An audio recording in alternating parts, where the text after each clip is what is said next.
Ngayon po ay ating ginugunitang Oral Health Month. At syempre, actually, ang pag-aalaga naman po sa ating bibig ay hindi naman po tuwing Pebrero lang. Parang Fire Prevention Month. Hindi porkit Marso, doon ka lang mag-iingat sa sunog. Araw-araw, dapat po inaalagaan natin ang ating mga ngipin at ang kabuuan po ng ating bibig. At kaugnay po niyan, makakausap po natin muli. Nagpapasalamat tayo sa pagpapaunlak sa ating panayam kay Undersecretary Emiliza Molly Chong, kay Doktora Chong ng Department of Health. Magandang umaga pong muli. Yusek Molly, si Xander po ito. Good morning, Sander. Magandang umaga sa lahat ng listeners. Opo, kayo po ay aming nakapanayam nung mga unang araw po ng Pebrero para po sa Oral Health Month activities natin sa Department of Health. Mga ngamusta lang po kami, kamusta na po yung mga naging activities po natin, ma'am? Ay, so far, so good po. Kahit po maliit ang ating budget, but kahapon po ay yung culminating activity ng Oral Health Month. It was an invitation to all our stakeholders sa buong Pilipinas at natutuwa po ako. Napakadami po ng umattend. Because of a limited budget, it's supposed to be for 200 people, but it went like 300 people attended from all over the place. At meron po tayong mga guest na mayor who shared their best practices. Hindi kasi po kailangan may pera din, but meron silang practices that help reduce the incidence of caries sa ating mga school children. So nakakatuwa po because it was really a collaboration of all people in different sectors of our country. Kaya ang natatanging suporta talaga ay really from the House of Representatives at the Senate para po dun sa mga bills na kailangan natin para po paigtingin lalo ang ating advokasya para sa oral health. Opo, ano hong mga batas po yung most particular po kayo na dapat pong ipasa para po makatulong sa ating oral health ng ating mga kababayan? First and foremost po, the Wednesday ay na-approve na po for first reading yung ating institutionalization of the oral health. So yun po yung isa. There's a collaboration of 3 bills na pinag-isa na lang. And since approved sa first reading, so tututukan po natin hanggang ma-approve finally into a law. And then yung isa pa po is yung pag-increase ng salary grade ng ating mga dentist into government. Nauubusan po kasi tayo ng mga dentista na tutulong sa atin. Mababa masyado ang initial salary grade ng mga dentista. Kami naman din po ay ang inyong doktor na nangangalaga ng inyong bibig, ang kabuuan ng bibig. So, mas mataas pa po ang nagiging salary grade ng mga nurses sa amin. So, yun yung isang dilemma. That's why maraming dentist po ang umaalis sa ating bansa at naghahanap ng kanilang kapalaran sa ibang lugar. So, we have already a bill from a Kong in the Congress and then another one from Senate. So hopefully magtagpo ito para po tuluyan na pong maging bill ang pag-upgrade ng salary grade ng mga dentista sa ating pamahalaan. Opo, would you know po magkano po yung yung parang level 1 nung salary grade po Ang nila? salary grade po ng dentist, yung initial, yung salary, dentist 2 po ay salary grade 12 lang. Magkano po yung 12? More or less, how much ang salary grade 12? Teka po, Opo, i-google po natin. Ayan. I-google natin. Opo, Kung ano. Kaya po kasi 30,000? How much po? 30,000 po ba? 32,000 po ang salary grade 12. But which we were asking to improve into salary grade 22 ata or 24 because a physician salary grade is already 22. So yung physician, kaming mga dentist, parang masyado po kaming naapi with the salary grade. Hindi, To think, tsaka ma'am, Yusek, doktor din ho kayo. correct, di ba? That is the real notion. Hindi po kasi napapag-anuhan po kami, na very parang under-evaluated po ang aming Profesyon, no? profession. To think, kami po ang super at risk with HIV, with all diseases, the correct. bloodborne. Kami po ang talagang frontliner. Lantad, correct. Kumbaga, opo. So, tapos hindi naman po kami makakagalaw without a dental chair, without all the necessary hand instruments, hindi po kamukha ng physician, stethoscope at BP apparatus, go na. Kami po, we have to take a lot of things for us to practice initially. Opo. So, yun po ang talagang nakakalungkot. Kaya sa ibang lugar, we are very much appreciated. Kung saan pa po ang aming bayan, dun pa po kami hindi na-appreciate. Kaya marami pong umaalis. And it's a very sad story na kailangan din pong, I think, i-address ng ating pamahalaan. Opo, kung magiging SG22, magiging 70 to 78,000 a month kung maaprubahan po ng ating pamahalaan. Yes, opo, yes. Opo, and actually po, it actually makes sense kasi nga po, kung ang physician po ay ganun po yung level, dapat po kayo bilang Doctor of Dental Medicine din, ay ganun din Yes. po yung sahod.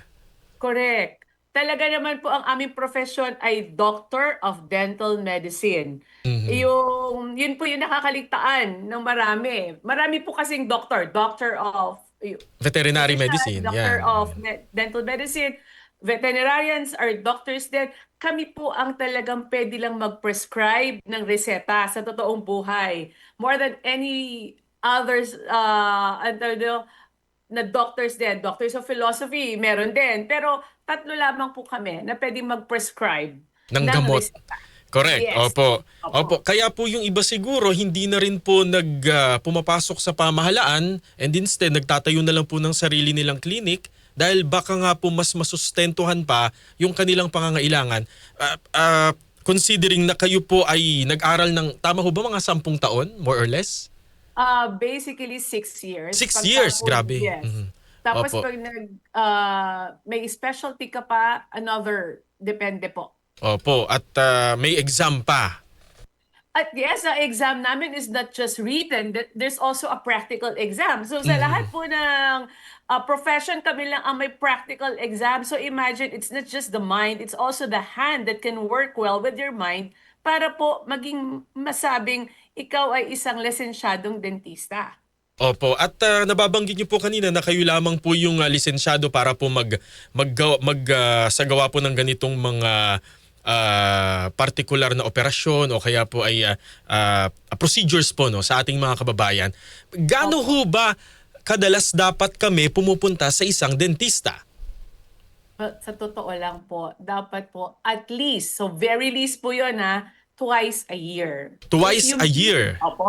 Dapat, kasi po, yung cleaning ng ipin, kahit pa sabihin mo, nagtutoothbrush ako 3 times a day, nagpo-floss ako, it's inevitable. Hindi po kayang pigilan dahil meron po tayong yung ating laway ay may pellicle. Ito po yung parang malagkit na portion ng laway na nagkakapit ng mga dumi na galing sa pagkain nating napupunta sa ating bibig. So when we chew, may mga naiiwan pong particles ng food at sumasama po siya dun sa pellicle na part ng laway natin. So yun po ang dumidikit sa ating ipin. So hindi natin yan nakikita like, oops, kita-kita pa nag-toothbrush ako. It's not like that. These are something sa maliliit. Kaya po yung plaque, pag nakita nyo po siya, nagdidikit-dikit na siya, dan lang siya nakikitang malaki. Pero initially, it will form na maliit lang na dot yan. And it's very unnoticeable kung sisilipin lang ng ordinaryong mata. Opo, at nabanggit po ni Doktora na at least, ibig sabihin po, pinakamababang pagkakataon na pupunta tayo ng dentista ay 2 sa isang taon. Kasi po, aminin po natin na yung ilan po sa ating mga kababayan, kung kailang masakit na, kahit naman po sa ibang karamdaman, di ba po ma'am, kung kailang may nararamdaman na, doon ka lang pupunta sa doktor. Tama po, tama. Tapos po sa amin kasi, pag masakit talaga, marami kang limitations. You just have to remove the pain and the inflammation before you can really do a certain procedure kung sa ipin na yon. Kasi if you do it like, sige, kaya sa ibang lugar po, sige, titiisin ko na yung sakit, bunutin mo na lang. That's why the experience with the dentist is so horrible that they don't want to come back anymore. Yan ang nagiging problem. Kaya po kung dadalin po ang mga bata for the very experience of just meeting a dentist, yun po sana ang hinihikayat namin sa pamilyang Pilipino para po kaibigan ng mga dentista at hindi po siya kakatakutan. Opo. Pero ma'am, yung iba ho gusto namang magpa-dentista. Ang problema po kasi yung pambayad. Kung ganun pong sitwasyon, saan po pwedeng pumunta para po makalibre po ng halimbawa po ay cleaning o kaya po yung pasta, bunot? Yes, sir. Kami po dito sa Department of Health together with PhilHealth ay meron na pong naisalang or ito ay aprobado na ng Board of PhilHealth. Meron na po tayong tinatawag nating Oral Health Preventive Package with PhilHealth. So ano po ang kasama dito? Meron po itong dalawang cleaning. Yun po yung tinatawag natin na OP, oral prophylaxis sa loob ng 1 taon. At the same time, syempre pag kinlining ka, dapat may mouth examination na rin. Dahil Opo. po ang ngipin ang iyong trademark. Hindi po ito pwedeng mabago. That's why kung noong nagkaroon ng aksidente sa ozone, ang last resort nila to identify your identity Ngipin. is your ngipin. Grabe, no? Yan. Yan po, ganun siya kakahalaga eh. And then, meron din pong fluoride varnish sa mga bata. At kung may edad naman, meron din po tayo yung sealant para dun sa mga nangingilong ngipin ng mga may edad. So these things ay available na po sa initially sa ating mga DOH retained hospitals na may dental department. So basically, yung second level and third level ng ating mga DOH hospitals ay meron na po nitong programang ito at pwede na po yung i-avail. Kung ikaw po ay yakap member ng isang ospital, you can also check their dental department at pwede mo na po ma-avail itong Oral Health Preventive Package. Nang libre. Ngayon, Nang libre. libre po, Yan. libre. So, gagamitin po natin ang inyong PhilHealth para po ito ang iyong pasaporte na ikaw po ay pwede na mag-avail ng Oral Health Preventive Package. So, sa mga susunod na panahon, I mean, we are working on it. Ibabalangkas naman po natin ang iba pong packages pa ng PhilHealth para po matugunan yung mga importanteng, ang tawag dito, yung mga hinaing ng ating mga mamamayan na kailangan namin nito dahil hindi kami makapagtrabaho. We have some, di ba, nauuso po ang mental health. We do not want to add up to your mental health issues. We want to build your self-confidence at maging produktibo ka, makakuha ka ng maayos na trabaho because everything else is a domino effect. Pag Correct. wala Opo. ka pong ngipin, hindi ka makangiti, hindi ka makakain, hindi ka makapag-apply ng trabaho, ikaw po ay tambay sa bahay. So, we don't want that. We want every Filipino to be part of that productivity para po lahat po tayo ay makaka-add up sa magandang ekonomiya ng ating bansa. This is all ano po Parang konektado. po. Correct. Yes, kaya maliit na halaga ang ipin, pero kung ikaw po ay, syempre ang unang tinitingnan, di ba po sa mga binibining Pilipinas, Ngipin.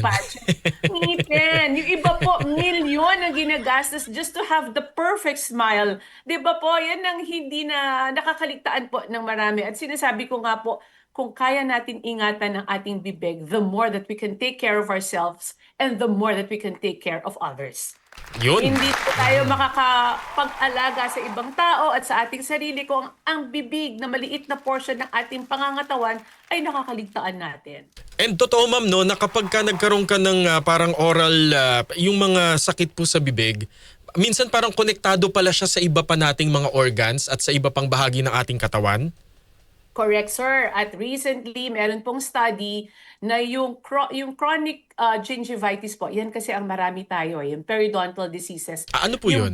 Yung pong gilagid na pag nag-toothbrush ka ay dumudugo. Dumudugo. Yan. Okay. Opo. Pagka po yun ay hindi mo naalagaan, ang mangyayari naman po, uuga na ang ating mga ngipin. Once there is looseness ng ating mga ngipin, ito na po yung tinatawag natin periodontal disease. So apparently, with the study, yung pong bacteria na nagkukos nito mga chronic periodontal diseases is the same bacteria that causes Alzheimer's disease. Oh, ganun kalala. Yeah, di ba po ganun na siya ngayon? Ngayon, yung Alzheimer's disease na yun, ang kanilang hallmark is the formation of the amyloid substance. Itong amyloid substance na to ay nagiging present din dyan sa mga chronic bacteria na nandyan po sa chronic periodontal diseases. So these are recent findings at tapos po pag ang yung ipin ay nabawasan, yung not complete ipin like Nabungi. for the age 60 to 70, Mhm.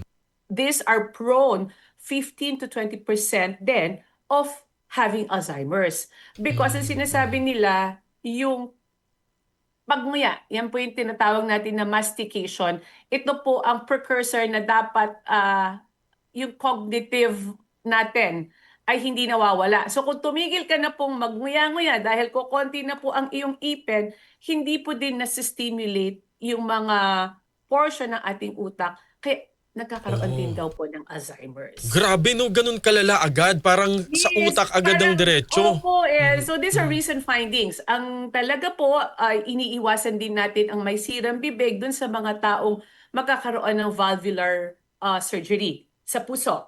Dahil pag meron Ah, ka pong sirang ipin at naoperahan ka, it could cause you infective endocarditis. So, ano rin po, when I was connected. practicing, yung hindi po nawawalang infection sa yung sa mata, uveitis, normally din, may sirang ipin. So, Grabe.